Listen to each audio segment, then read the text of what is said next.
함께 하나님 말씀 보겠습니다. 사무엘상 20장 3절입니다. 함께 읽겠습니다. 시작. 여호와의 살아계심과 내 생명을 두고 맹세하노니 나와 죽음의 사이는 한 걸음뿐이니라. 아멘. 자, 오늘은 다윗의 인생에 있어서 그 연단에 대한 부분을 중심으로 좀 말씀을 나누겠습니다. 다윗하면 성경에서 예수님 다음으로 제일 많이 기록된 인물입니다. 제가 한번 쭉 머릿속에 스캔해 보니까 그런 것 같아요.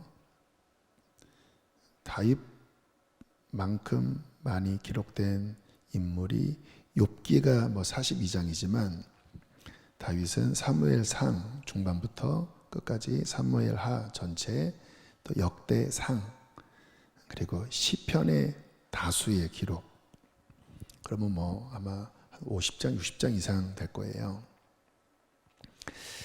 하나님께서 다윗의 인생을 참 사랑하셨고 또 길게 기록하신 이유는 그만큼 다윗을 통해서 우리에게 주고 싶은 말씀, 또 다윗의 인생을 통하여 또 교훈하고 싶은 말씀이 많으셨던 것 같아요. 그리고 다윗이 메시아의 대표 조상이잖아요. 예수님에 대한 어떤 고난, 또 왕되심, 굉장히 많이 다윗의 인생 안에 담겨져 있는데, 그러한 훌륭한 하나님의 사람, 또 강력한 왕, 예수님의 대표 조상, 그리고 예배자, 그런 훌륭한 분인데 다윗의 인생은 그 전후 어떠한 왕보다 고난이 많았습니다. 우리는 이렇게 다윗하면 막 용맹스럽고 막 골리앗을 이기고 막 승리하고 막 전진하고 하는 것만 생각하는데, 근데 정말 그 누구보다도 고난이 많았던 사람이 다윗이었습니다. 저는 오늘 읽은 말씀, 이제 사울에게 쫓김 당하면서 요나단에게 한 말이에요. 다시 한번 좀 보실까요? 여호와의 살아계심과 요나단에게 하는 말이에요. 너의 생명을 두고 맹세하는데 나와 죽음의 사이는 한 걸음뿐이다.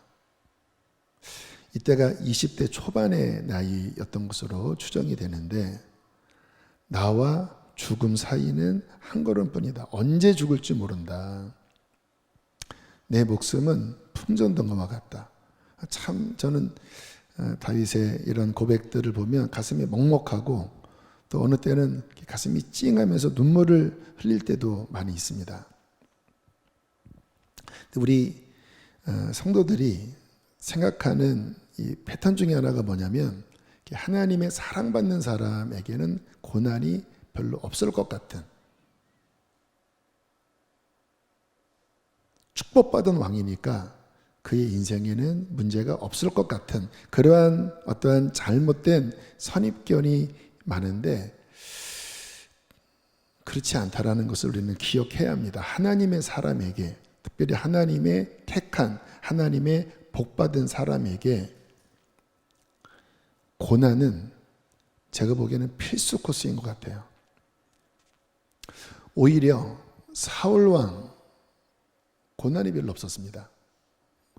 잘못했는데도 징계가 별로 없었어요. 물론 이제 악신이 들어와서 영적인 시달림은 받았지만 다윗이 겪은 것과 같은 그러한 어려움이 없었어요. 솔로몬도 마찬가지입니다.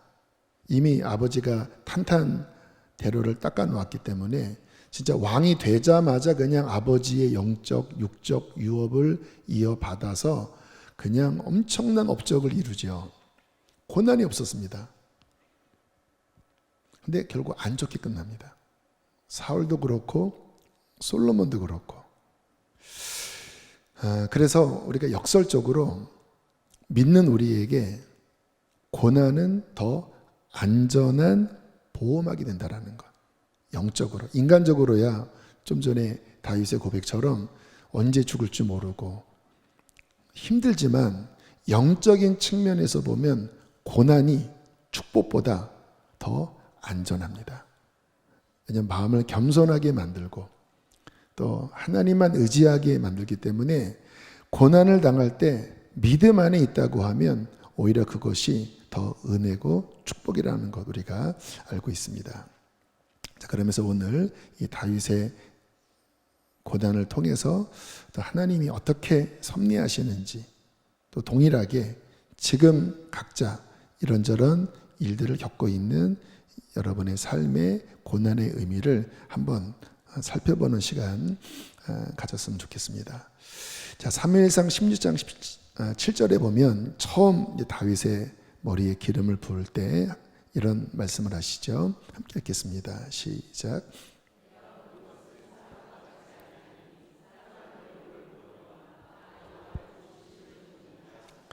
그러니까 하나님이 다윗이 참 마음에 드셨다고 하는 표현이죠. 어린 나이인데 중심을 보시는 하나님의 눈에 다윗이 마음에 드셨습니다. 왜 그랬을까? 이게 다윗의 그 시편의 고백들을 보면 그 다윗이 자주 하는 하나님에 대한 고백이 두 가지입니다. 하나님을 의지한다라는 고백, 그리고 하나님을 사랑한다는 고백. 솔로몬은 그 기록에 지혜의 고백이 많아요. 근데 다윗은 하나님을 의지하는 것, 또 하나님을 사랑하는, 아마 이 두 가지의 중심, 그 누구보다도 하나님을 의지하고 사랑하고 있었던 그 중심을 보시고 하나님이 다윗을 내가 왕으로 세워주겠다, 내가 너를 높여주겠다, 그렇게 생각하셨던 것 같아요. 그러면서 왜 다윗이 이런 마음을 갖게 되었을까? 좀 추론을 해볼 수 있는, 이제 성경에는 정확하게 지금 제가 말씀드리는 것이 나와 있지 않지만 이제 추론을 해볼 수 있는 몇 가지가 있는데요. 다윗의 출생 자체가 아버지는 분명한데 뭔가 애매한 가족사를 이렇게 나타내고 있어요. 시편 27편 10절 함께 보실까요? 시작. 이런 말 쉽게 하지 않잖아요. 내 부모는 나를 버렸다. 그러나 하나님은 나를 영접하실 것입니다. 그러니까 뭔가 막내 아들인데, 8형제의 막내 아들인데 이렇게 가정 안에서 어릴 때 뭔가 막둥이로서 그렇게 예쁨 받고 이런 분위기가 아닌 것 같아요. 사무엘이 이제 하나님이 지시받고 기름병을 들고 이제 베들레헴에 왔을 때 이새의 아들들을 초청했습니다. 근데 다윗만 빠졌습니다. 근데 막내예요. 나이가 한 13살, 14살 됐을 것으로 추정하는데 글쎄요, 그 당시에 요 나이가 양을 칠 수 있을 것 같기는 한데, 근데 이렇게 이새가 그 다윗에 대하여 그렇게 인정을 하지 않는 듯한 느낌을 가지고 다윗을 대합니다. 그러니까 뭔가 다윗의 어떤 출생 안에 약간 퀘스천 마크가 있는 것 같아요. 17장에 보면 천국 가서 다윗이 너한테 와서 너 왜 쓸데없는 말을 했어? 이럴 수도 있지만 그때는 가서 이야기해보고, 사무엘상 17장에 보면 이제 형들 3명 장자, 차자, 셋째 이렇게 전쟁터에 나갔을 때 이제 이새가 막내에게 치즈랑 이것저것 고기 주면서 형들 잘 지냈는지 보고 와라 했잖아요. 그때 큰형 엘리압이 동생이 온 것을 보고 뭐라고 하냐면, 야, 너 양들은 어쩌고 여기 온 거냐? 이 싸가지 없는 것. 그런 말이에요. 너 교만하다. 너 싸가지 없다. 너 전쟁 구경하러 왔지? 보자마자 승질을 내버립니다. 뭔가 이렇게 무시하는 듯한 그런 느낌이 있고, 시편 51편 5절에 보면 또 이러한 좀 묘한 고백도 나와요. 함께 읽어보실까요? 시작.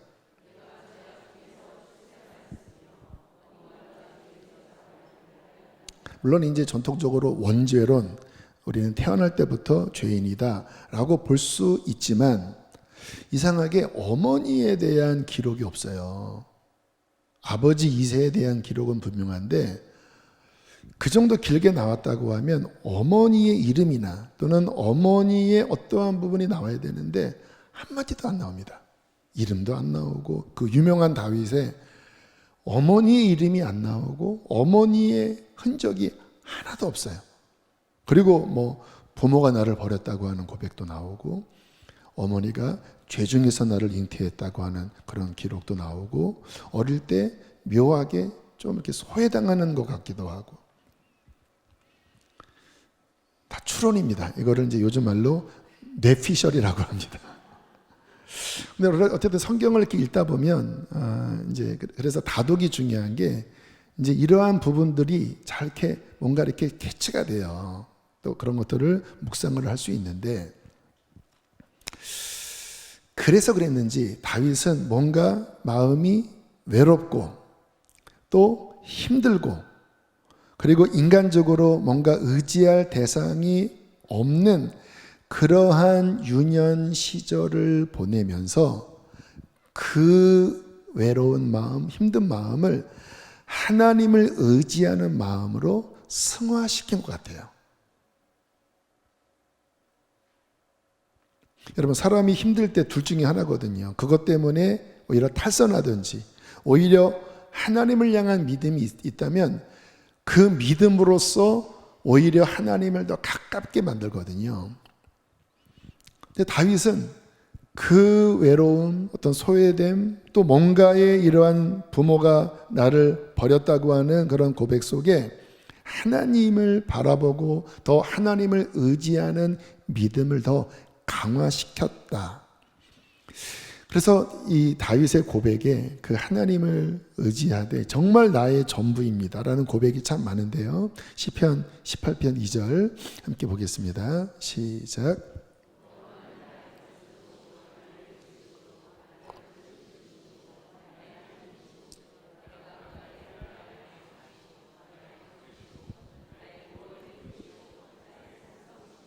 저 여러분 뭐 찬양 이런 가사로 고백도 하고 그 하나님을 의지하는 다윗의 그런 시편 많이 우리가 찬양으로 부릅니다. 그러니까 대부분의 고백이 진짜 하나님 나의 반석이시고 하나님만이 나의 피난처가 되시고 하나님만이 도움이시고 이게 과할 정도로 많습니다.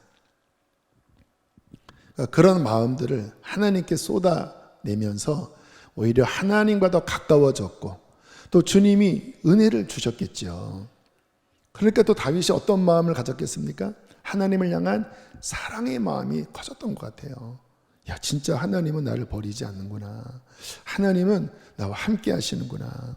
하나님은 이렇게 형들도 나를 무시하고 내가 들판에 혼자 양을 치지만 진짜 하나님이 나의 목자이시구나. 그런 어떤 하나님과의 관계, 그 내밀한 친밀함, 오히려 어떤 어려움 속에서 더 깊어지고 하나님께 사랑을 고백하고 수금을 치면서 그래서 보면 재미있는 고백이 이제 사울왕이 악신이 들여서 막 귀신에 괴롭힐 때 어떡하냐라고 하니까 신하 한 명이 뭐라고 하죠? 저 베들레헴의 이세의 아들 중에 어린데 하나님이 그와 함께 하시더이다. 이 소문이 왕실까지 난 거예요.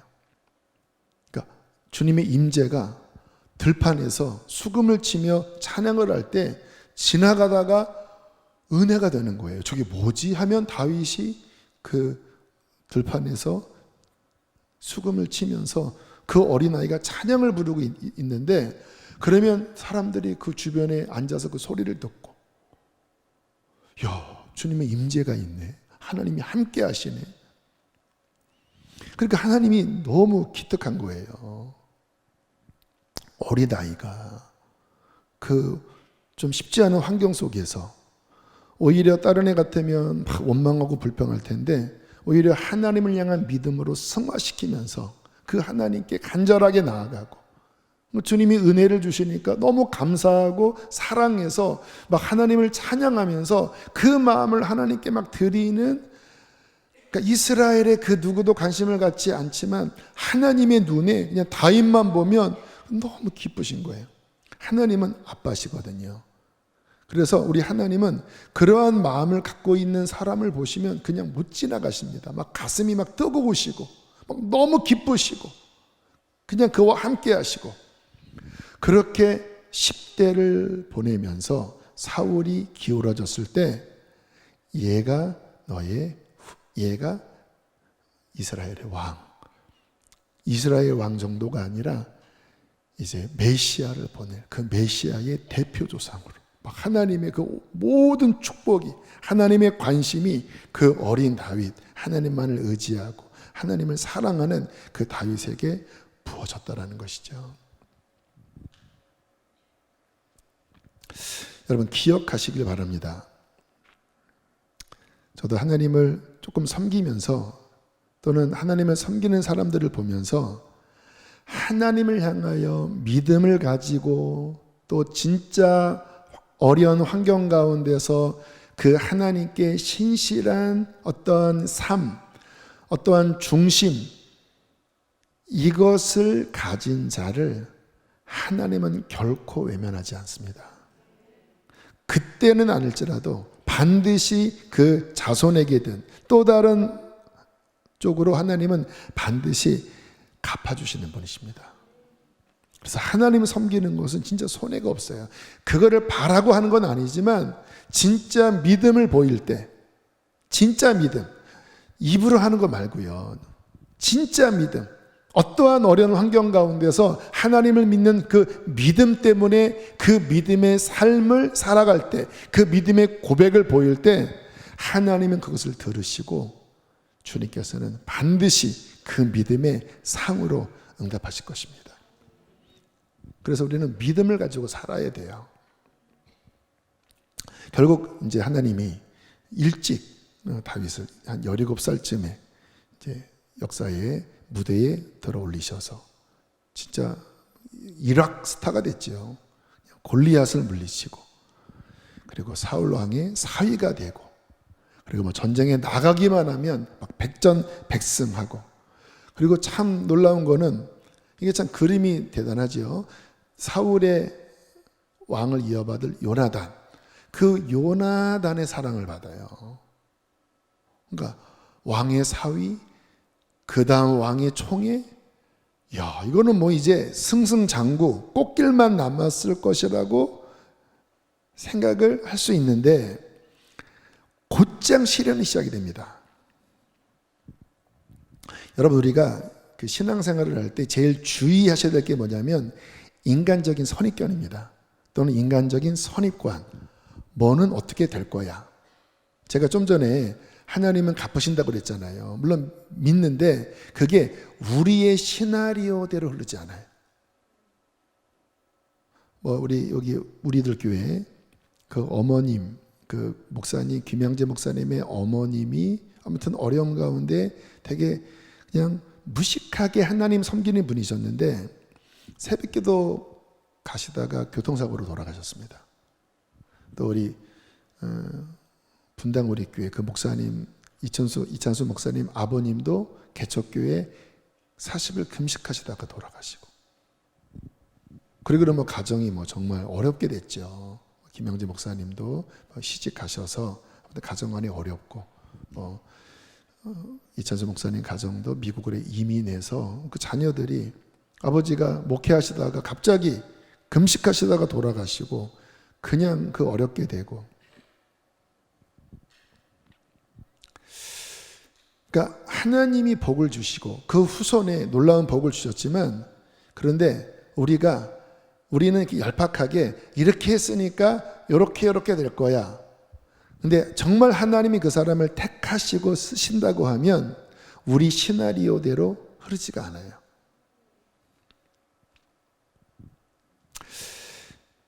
그래서 어떤 분이 그러더라고요. 신앙에 또는 영적 생활에 제일 위험한 게 선입견이다. 우리가 그럴 거라고 인간적으로 추정하는 게 제일 하나님의 어떤 역사를 가로막는 방해가 된대요. 이걸 자꾸 내가 선입견을 가지니까 내 생각과 다르게 뭔가 움직이면 막 당황하고 불평하잖아요. 그래서 제일 좋은 건 뭐냐면 내 생각 내려놓고 내 선입견 내려놓고 그냥 하나님의 마음과 뜻을 구하려는 빈 마음의 태도로 하나님과 교제하는 게 제일 중요합니다. 저도 이제 이렇게 열심일 때는, 좀 더 젊을 때 열심일 때는 뭔가 제가 더 판단하려고 하고 뭔가 제가 더 하려고 하고 그러한 어떤 의지가 많았어요. 열심인 마음이니까. 근데 지금은 더 많이 이렇게 마음을 비우는 훈련을 많이 하는 것 같아요. 근데 이제 예를 들어 설교 준비할 때도 이제 막 하다 보면 주님께서 어떤 설교의 방향을 주시다가, 그리고 내가 막 하다 보면 제 열정이 갑자기 주님의 인도함보다 선입견이죠. 이럴 거야 라고 올라갈 때가 있습니다. 그러면 설교 준비가 또 뭔가 꼬이기 시작해요. 그러면 이제 제가 두 종류로 하는데, 하나는 그냥 탁 놓고 그냥 잠깐 이렇게 세면장 가서 화장실 가서 좀 씻던지 뭐 양치를 하던지, 그리고 마음을 이렇게 가라앉게 합니다. 그러면 저의 선입견이 이렇게 가라앉고 다시 주님이 인도하시는 그 구름 기둥, 불 기둥이 이렇게 보여요. 그러면 그거를 딱 잡으면 다시 이렇게 인도가 돼요. 또는 내려놓고 막 기도합니다. 내 생각 내려놓을 때까지. 하나님, 제 마음으로 안 하겠습니다 하면 이제 내 생각이 기도 속에 사라지면서 성령님이 어떠한 마음을 불처럼 주실 때 그거 붙잡고 나아가는. 그래서 제가 느끼는 게 뭐냐면, 우리가 너무 내가 복음이지요. 내가 뭔가 정한 나의 의, 나의 판단, 나의 어떠한 선입견, 이것 때문에 신앙생활이 오히려 방해를 받는 것이구나.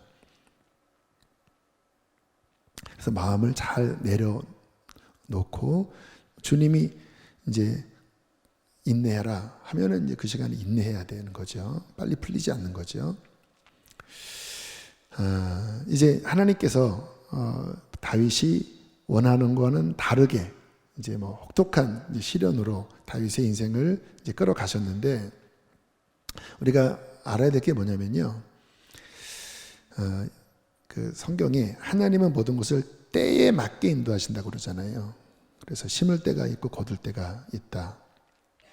그러니까 이제 하나님 보시기에 왜 우리의 생각과 다르냐면, 우리는 이 정도면 됐다고 생각을 하지만 하나님 보시기에는 그분의 목적과 뜻을 이루기 위하여 우리가 모르는 영역까지 그분은 다루시고 갈아엎으시고 자를 건 자르시고 채울 건 채워주셔야 하나님의 목적이 이루어지는 거예요. 우리는 그걸 잘 몰라요. 근데 하나님은 아십니다. 그분이 주인이시고 그분이 농부이십니다. 그래서 이 기간에는 뭐냐면, 하나님이 내가 알지 못하는 그 숨은 그 은밀한 영역까지 갈아엎을 것들 갈아엎고 자를 것 자르고, 이게 되게 중요합니다. 우리가 하나님 안에서 쓰임 받으려면 갈아엎어질 것이 갈아엎어져야 되고 잘라질 것들이 잘라져야 합니다. 이게 제대로 안 된 채 어설프게 뭐가 자라나면 오히려 이상해지는 거예요. 그게 사울입니다. 사울은 연단이 없었거든요. 그리고 그냥 갑자기 왕이 되고 갑자기 승순장구 하는 것 같다가 그게 안 다뤄지니까 사무엘이 그거 아니에요 라니까 이게 안 통하는 거예요. 오히려 막 승질내고, 그리고 결국은 하나님이 떠나버리시잖아요.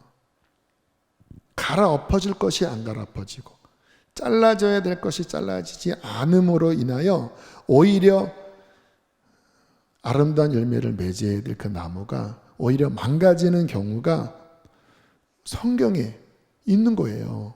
그래서 다윗은 그 인생에 많은 것들이 잘라졌습니다. 진짜 본인이 얼마나 많이 꺾여졌는지 몰라요.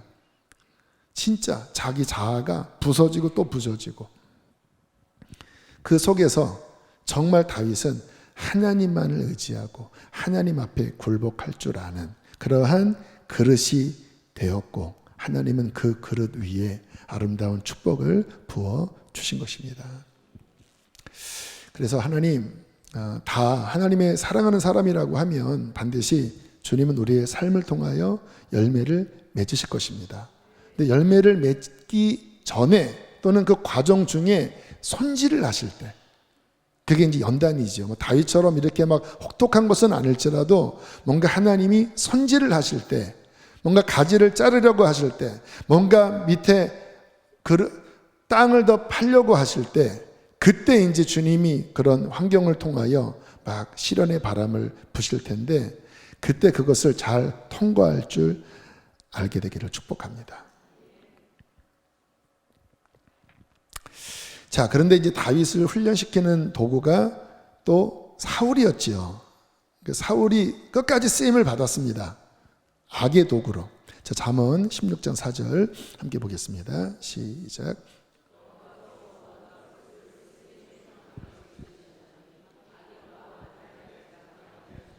그렇죠. 하나님이 다 쓰십니다. 악인도 악한 날에 적당하게 쓰셔요. 근데 이 도구는 쓰고 버림받습니다. 제가 인상 남는 책의 내용이 이제 그게 뭐 실제 있었던 일인지 모르겠어요. 그 주기철 목사님 그 전기에 그 정연희 작가가 쓴 전기에 이제 주기철 목사님이 그 일본 순사에게 막 고문을 당할 때 일본 순사가 막 너 하나님이 살아계시면 이럴 수가 있냐 이렇게 막 하나님을 빗대어 주기철 목사님을 막 조롱할 때 그때 주기철 목사님이 일본 순사에게 그렇게 이야기를 했다고 하는 내용이 나와요. 지금 우리 민족, 지금 우리나라가 하나님을 섬기지 않고 살다가 지금 이런 혹독한 연단을 받는다. 그리고 그 도구를 하나님이 일본 너희를 통하여 도구를 삼으시는 거다. 그런데 기억해라. 악한 도구로 쓰임받고 버려지는 것은 저주다. 너희들이 우리 민족을 치는 몽둥이로 그렇게 쓰임받지만 결국 너희들이 그렇게 쓰임받고 버려질 것이다. 여러분 우리나라 역사를 보면요, 뭐 그런 일제시대 6.25 되게 우리나라에게 고통스러운 기억이지만 긍정적인 측면이 뭔지 아세요? 반만 년 동안 이 나라 뿌리 내리고 있었던 그 무속과 우상과 그 모든 것들이 그 기간에 다 갈아엎어지고 그리고 복음이 지금 기적같이 우리나라에 이렇게 들어와서 심겨진 것은요, 그 기간에 그런 몽둥이가 없었다면 우리나라 이렇게 안 됩니다. 일본은 이게 안 됐거든요. 왜냐하면 그 나라에 있는 그 신사, 그리고 그 우상, 그 전통 종교 있잖아요. 그것 때문에 기독교가 이게 결국은 꽃을 피우지 못했는데 우리나라는 이게 어마어마한 꽃과 열매를 폈잖아요. 근데 그 사이에 일본의 막대기, 또 김일성의 막대기 이런 걸 통해서 막 다 부서지고 그리고 정말 하나님만 의지하는 그러한 하나님의 사람들이 50년대, 60년대 일어나면서 지금 그래도 이 모습을 갖게 된 거거든요. 그러니까 한편으로는 감사한데 근데 그 도구가 되는 것은 그건 저주죠. 그래서 우리가 이러한 측면에서 이제 우리가 그런 도구가 혹시 되는가? 내가 시어머니로서 우리 며느리를 이제 거룩하게 하는 막대기로 막 그냥 쪼이고 막 해서 그 며느리가 다윗처럼 하나님만 의지해서 거룩하게 변화되는 근데 그 악한 도구로 쓰임받지 말자. 이왕 내가 쓰임받는데 하나님의 거룩한 도구로 쓰임받자. 할렐루야. 자, 다윗이 겪었던 훈련을 좀 잠깐 나누면요. 다윗이 도대체 무슨 훈련을 겪었을까? 저는 사람에 대한 훈련을 받은 것 같아요. 시편 3편 1절입니다. 함께 읽겠습니다. 시작.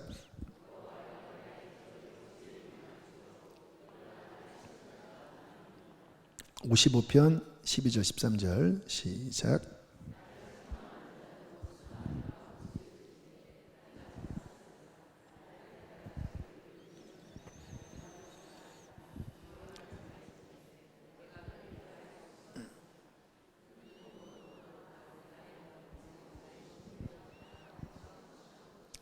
그렇죠.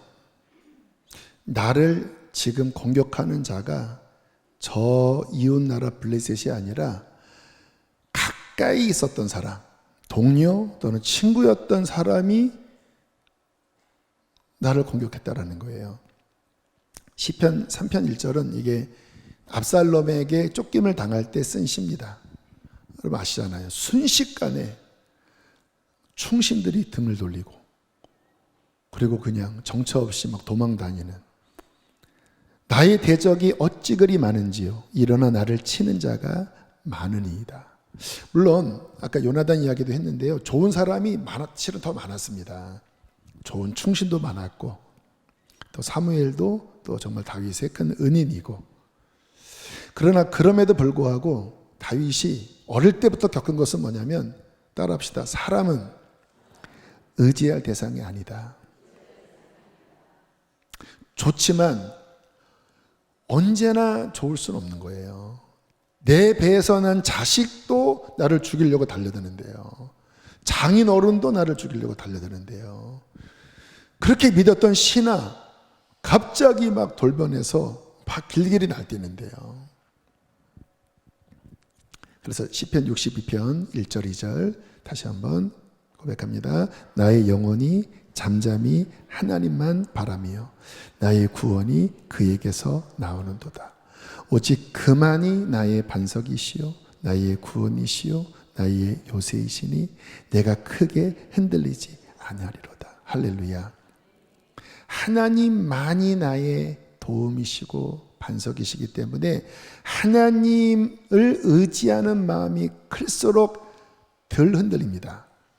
그런데 사람을 의지하는 마음이 커지면 그 사람은 그 사람에 따라 흔들리게 돼요. 근데 사람은 의지할 대상이 안 됩니다.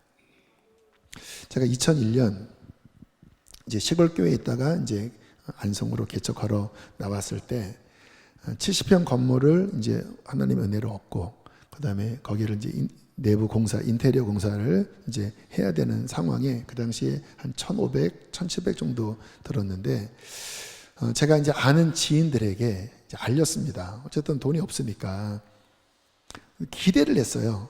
어떤 분에게 우편을 딱 쓰면서 이 사람은 어느 정도 도와줄 거다. 한 100만 원은 도와줄 거다. 이분은 한 500만 원은 도와줄 거다. 나름대로 기대를 가지고 쭉 편지를 보냈는데요. 기적이 벌어졌습니다. 제가 기대했던 사람은 하나도 안 도와, 거의 안 도와주고 오히려 어떤 분은 이분은 내가 도와줘야 될 분이다. 그러나 편지를 쓰는 이유는 어쨌든 기도라도 받기 위해서 편지를 쓴다. 그런데요. 그러한 분들이 50만 원, 100만 원, 300만 원 그러한 분들한테 도움이 오는 거예요. 그러니까 제가 그 도움을 받으면서 마음이 막 힘든 거예요. 이분은 돈이 없는 분인데 이분은 왜 안 도와주시지? 나랑 관계가 그게 아닌데. 근데 이게 보니까 하나님이 가르치신 레슨이었어요. 물론 하나님이 정말 이런 분들 통해서 도움을 받게 하실 수는 있었는데 일부러 아니야. 너의 도움은 나로부터 하는 거야. 누가 너를 돕는 것도 내가 감동해야 돕는 것이 네가 인간적으로 의지하면 안 돼. 그때 좀 실망하는 마음이 있었거든요. 왜? 인간적으로 기댔기 때문에.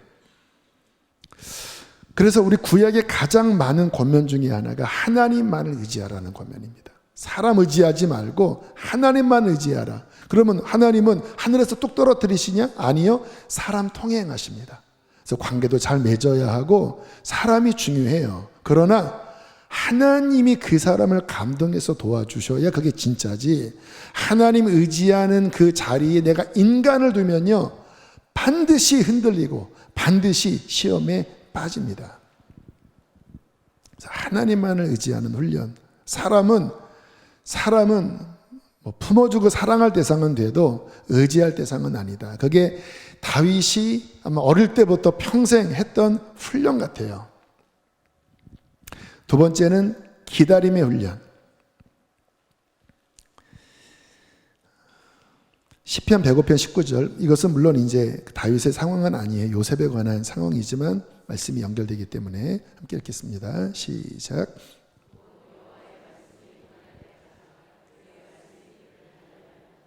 시편 37편 시작.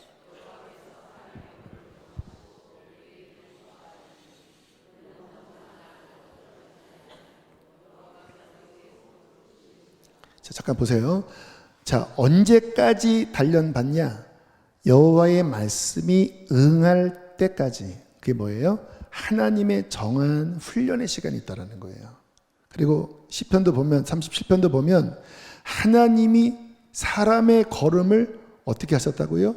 정하셨다라는 거예요. 그 훈련의 기간을 정하셨다라는 거예요. 그리고 주님은 그 시간을, 그 길을 기뻐하십니다. 왜냐하면 우리는 모르지만 하나님이 그 시간을 통해 아까 드린 자를 것 자르시고 채울 것 채우시고 꼭 필요한 시간이거든요. 그래서 그는 넘어져요. 어려워요. 그러나 망하는 게 아니에요. 왜냐하면 하나님이 계속해서 붙잡고 계시기 때문에. 그래서 다윗이 아마 중간 넘어가면서부터는 이제 이게 믿음이 왔나 봐요. 왜냐하면 사울을 2번 죽일 수 있었잖아요. 그런데 양심이 거리꼈습니다. 그래도 장인어른이고 하나님이 한 나라의 기름부 세운 왕인데 분명히 하나님의 때가 되면 나에게 예언하신 것처럼 내가 왕이 될 거야. 그런데 내가 사울을 죽이고 왕이 되는 거는 그거는 하나님이 기뻐하지 않을 거야. 하나님의 때가 되면 아마 다른 손길을 통해서 사울은 끝날 거야. 하나님께 맡기자. 그러니까 2번이나 같은 고백을 해요. 하나님의 정한 시간까지 기다리는 훈련. 여러분, 하나님이 우리의 삶에 그의 사랑을 가지고 많은 것들을 계획하시고 그 길을 이끌고 계십니다. 근데 우리가 신앙생활을 하면서 기도하면서 물론 우리가 빨리 응답되기를 원하고 또 우리가 뭔가 이렇게 어떤 부분에 답답해 하잖아요. 물론 그것 때문에 간절히 기도하는 건 맞지만 하나님의 시간을 기다리는 마음도 함께 가져야 합니다. 그래서 제가 초창기 때 많이 제 안에서 저는 성경으로도 응답받고 또 찬양으로도 많이 주님께서 레마를 주셨는데 제가 훈련받을 때 제일 많이 주셨던 찬양이 In His Time, 주님의 시간에 그의 뜻 이루어지리 기다려 주님 뜻 이루어질 때 우리들의 모든 것 아름답게 변하리 기다려. 그렇게 그 찬양이 많이 나왔습니다. 아, 주님의 시간에 응답되는 것이구나. 나는 그 시간을 인내하며 기다리는 것이구나. 근데 보면요, 그 어려움 당할 때는 답답하지만 막상 하나님의 그 시간표대로 가면 이게 정확한 거예요. 여러분, 다윗이 한 17세쯤에 골리앗 이기고 20대 초반에 왕의 사위가 되고 그리고 한 10년간 연단받았거든요. 몇 살에 왕이 되는지 아십니까? 30살에 왕이 돼요. 그래서 헤브론에서 7년 6개월인가 있고 그리고 예루살렘에서 이제 33년 합해서 40년 왕이 되거든요. 그러면 전혀 늦은 게 아니에요. 그때는 막 죽을 것 같고 막 힘들고 빨리 끝나면 좋겠지만 그러나 한 발 떨어져서 객관적으로 보면 그게 늦은 게 아닙니다. 그러니까 따라합시다. 하나님의 시간표는 완전하다. 그래서 그 시간에 인내하면서 우리 식탁에 올라오는 그 채소 과일도 다 인내해서 지금 여기까지 온 거잖아요. 하나님, 주님 안에 무르익게 해주십시오. 그 시간까지 내가 이 시간을 잘 통과하도록 도와주시옵소서. 자, 그렇게 훈련을 받으면서 이제 다윗이 아름다운 사람으로 만들어졌는데요. 아마 이제 다 각자 여러 가지 하나님의 훈련이 있을 거예요. 근데 우리가 아셔야 될 게 뭐냐면 이러한 연단 훈련이 올 때 다 다윗처럼 좋게 되지는 않아요. 어떤 경우는 그 어려운 상황이 쓴뿌리가 되는 사람이 있습니다. 힘드니까 부모도 나를 버린 것 같고 막 형제들도 나를 막 무시하는 것 같고 막 왕이 내가 왕을 도와줬는데 막 왕이 나를 이렇게 하고. 여러분, 이게 만약에 인간적으로 반응을 하면 이것처럼 억울하고 원통하고 화나고 뭐 분나는 게 어디 있겠습니까? 그래서 이 연단의 시간을 잘못 지나면 오히려 마음에 상처가 생기고 쓴뿌리가 돼서 오히려 그 인생이 구부러지고 안 좋게 되는 경우 다반사입니다. 우리가 그런 상담 프로그램을 보면 다 그런 거예요. 다 그런 어떤 인생의 위기가 그에게 유익이 된 게 아니라 오히려 해가 되고 쓴뿌리가 되어서 그 인생이 망가지고 가정이 망가지게 된다는 것.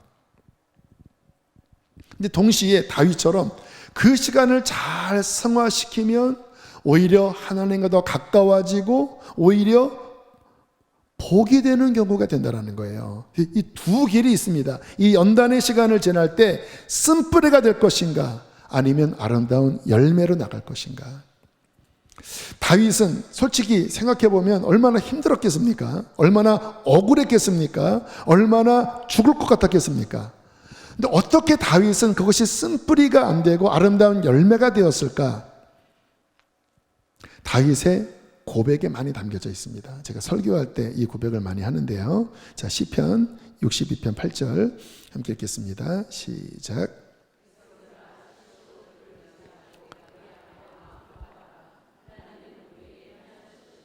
마음을 토하라. 시편 57편 6절 시작.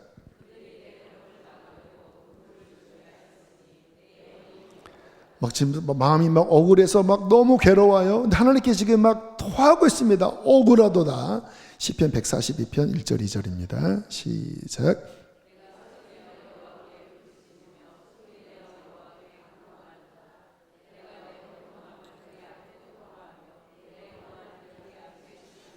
네, 느낌이 오시나요? 부르짖어 하나님 앞에 내 원통함을 토로하며 내 우환을 그 앞에 진술하는도다. 그래서 다윗의 이 고백을 보면 그냥 아름다운 하나님을 찬양하라는 고백보다는 그 혹독한 시련 속에서 그 상한 마음을 고백하고 막 하나님 앞에 억울함을 토로하고 그렇게 부르짖는 기도의 내용들이 대다수입니다. 그런데 참 신기하죠? 그렇게 한바탕 하나님 앞에 마음을 토로하고 울부짖고 나면 우리가 경험한 것처럼 하나님의 위로가 임하는 거예요. 내가 너와 함께해. 내가 나의 날개로 너를 보호하고 있어. 저 칼날이 너한테 미치지 못할 거야. 내가 너의 반석이야. 그러면 갑자기 여러분 우리 알잖아요. 은혜가 임하면 갑자기 마음이 막 괴롭고 막 죽을 것 같다가 은혜가 임하면 갑자기 마음이 회복이 되잖아요. 오히려 더 하나님께 감사한 마음이 들잖아요. 그래서 시편을 보면 다 그러한 극적인 반전입니다. 막 괴로워하다가 갑자기 은혜가 임해서 막 하나님을 찬양하고 주님 저는 하나님을 떠나지 않을 것입니다. 저는 오히려 열방중의 주님을 찬양할 것입니다. 막 바뀌어요. 이게 뭐예요? 그 고난을 하나님께 토로했을 때 하나님의 은혜가 임하여 오히려 주님의 임재로 그 모든 상한 마음과 그의 생각을 변화시켜 주셨다라는 것입니다. 눈물도 햇볕을 만나면 반짝입니다. 눈물이 슬프잖아요. 근데 햇볕을 만나면 반짝여요. 우리의 슬픔이 우환이 그냥 내 안에 어둠 가운데 끌어안고 있으면 상처가 되고 쓴뿌리가 되지만 하나님 앞에 나아가 그의 임재의 빛을 받으면 오히려 보석처럼 진주처럼 아름다운 보화로 바뀌게 되는 거예요. 그래서 다윗은 그 무지막지한 고난이 쓴뿌리가 되지 않고 오히려 하나님 은혜 아래서 오히려 더 그릇이 넓어지는 더 깊어지는 보화가 되었다라는 것입니다. 이게 영적인 원리입니다. 그래서 하나님의 사람들은 연단을 받으면 더 하나님 앞에 엎드립니다. 그런데 하나님의 사람이 아닌 사람들은요, 고난이 오면 자꾸 인간적으로 풀려고 그래요. 인간적으로. 답이 없습니다. 해결이 안 돼요. 더 마음이 더 막 근지러운데 짓물난데 긁으면 더 상처나는 것처럼 그렇게 인간적으로 하면 더 상처나고 더 분하고 더 억울해요. 그런데 하나님의 사람은 그 억울하고 원통함을 하나님께 토해냅니다. 한나가 그 억울한 심령을 토해내니까 주님께서 사무엘을 주시잖아요. 그래서 아까 오늘은 어쨌든 이제 수요 예배 당분간 이렇게 좀 변화되면서 좀 마음이 좀 뭔가 이렇게 섭섭한 분도 계시겠지만 성령께서 오늘 기도를 받아야 되는 분들, 어쨌든 다 우리가 이런 연단의 시간을 다 지나고 있잖아요. 하나님 앞에 마음을 토하는 시간을 가지십시오. 기도로 도와드리겠습니다. 우리 목사님들도 함께 좀 기도 도와주시고, 그래서 이 안에 있는 이 상함이 하나님 앞에 토해지고, 그리고 하나님의 위로의 기름이 안에 부어지고, 하나님이 주시는 그의 임재의 음성이 내 마음속에 들려지고, 그리고 주님과 함께 이 고난의 길을 한 걸음 한 걸음 걸을 때에 in His time, 그분의 시간에 아름답게 변할 것입니다. 그분의 열매가 맺어지게 될 것입니다.